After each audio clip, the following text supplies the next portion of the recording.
Oke guys, saat ini saya sedang berada di India, lebih tepatnya lagi di Sungai Gangga.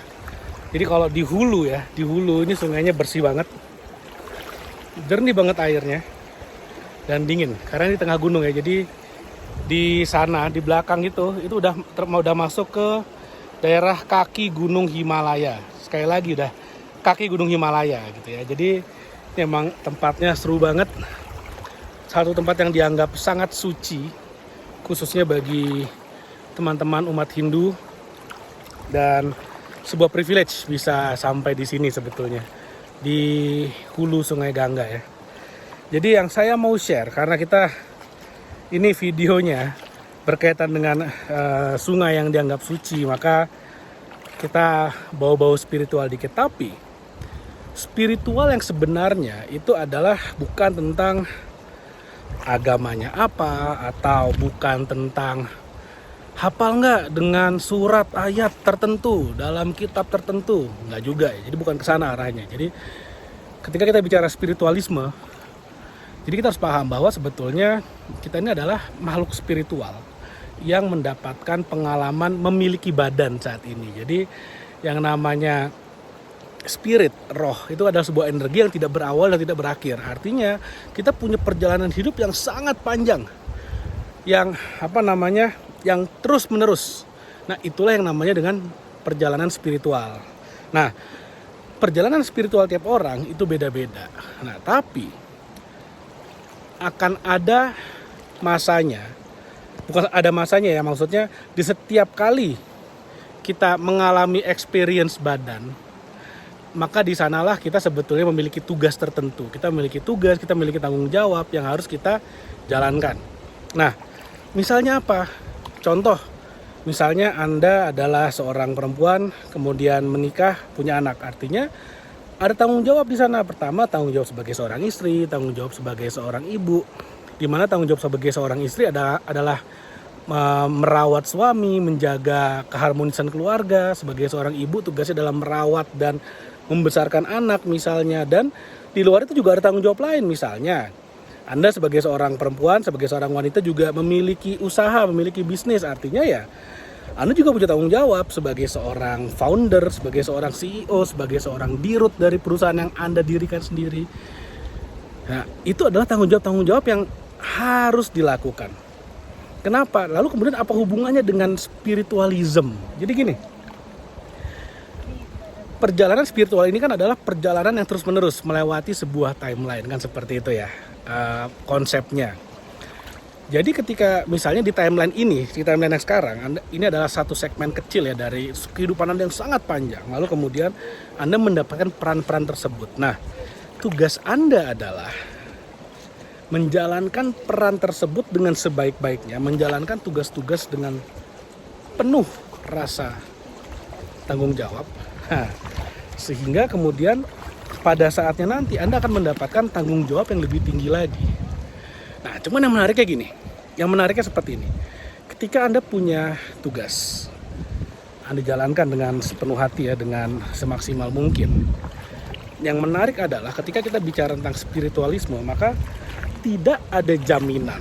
Tidak ada jaminan. Kalau misalnya Anda punya bisnis, lalu kemudian Anda belajar dari mentor, Anda bekerja keras siang malam 24 jam sehari, Anda terus belajar, terus ikut seminar, baca buku, tidak ada jaminan itu akan berhasil, tidak ada jaminan itu akan sukses. Nah, lalu kemudian Anda bertanya-tanya, wah saya udah kerja keras tapi nggak sukses. Sedangkan ada orang-orang yang kerjanya nggak sekeras saya tapi bisnisnya sukses, berhasil.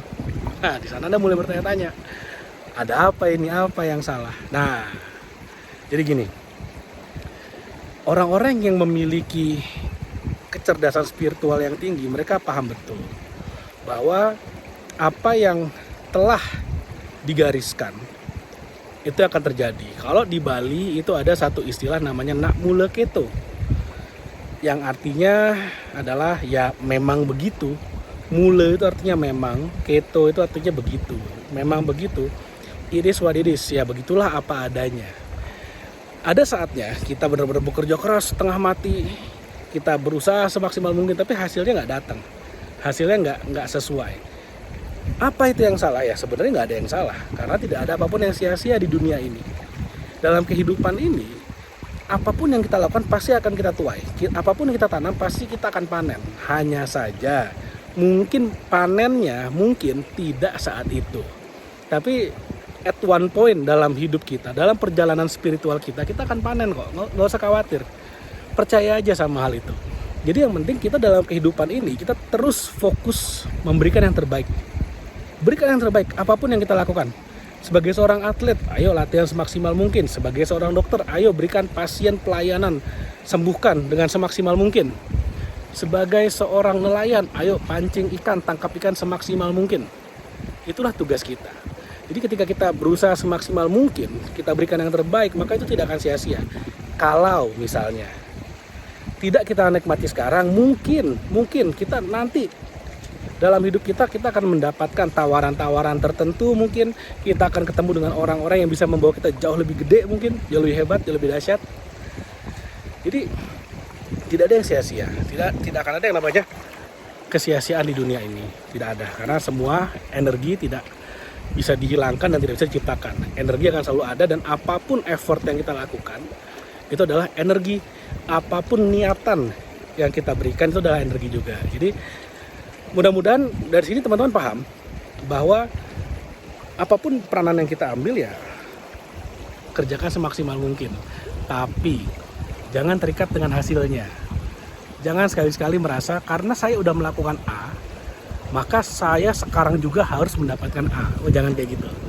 Kita lakukan saja A plus, terus-terusan kita tanam terus. Pada saatnya kita akan menuai. Nah, sekarang gini. Kalau kita berusaha maksimal, kita akan menuai hasilnya juga maksimal. Pasti. Itu hukum alam. Kalau kita berusaha tidak maksimal atau malah kita berbuat tidak baik pada orang, ya sama aja. Kita juga akan menuai, karena itu adalah energi, itu adalah energi yang pasti tidak akan hilang. Pasti akan kembali juga kepada kita. Makanya apapun tugas kita, apapun tanggung jawab kita, mau sebagai seorang pengusaha, ayo jalankan bisnis dengan baik, maksimalkan. Ayo mulai bangun tim yang baik, mulai marketing yang baik, mulai dengan bangun SOP yang baik, tingkatkan penjualan semaksimal mungkin, berikan nilai tambah kepada customer. Kalaupun customernya belum beli, it's okay. Nanti pasti pada saatnya kalau kita terus melakukan yang terbaik, pasti akan mendapatkan hasil yang terbaik juga. Jadi mudah-mudahan apa yang saya share bermanfaat. Nah, ini habis ini saya mau mandi dulu di Sungai Gangga. Wah, karena melukat yang paling dahsyat, melukat yang ultimate. Di sini nih katanya nih. Oke, sampai ketemu lagi di video berikutnya. Jangan lupa like dan komen dan subscribe YouTube channel ini. Thank you, sampai ketemu lagi.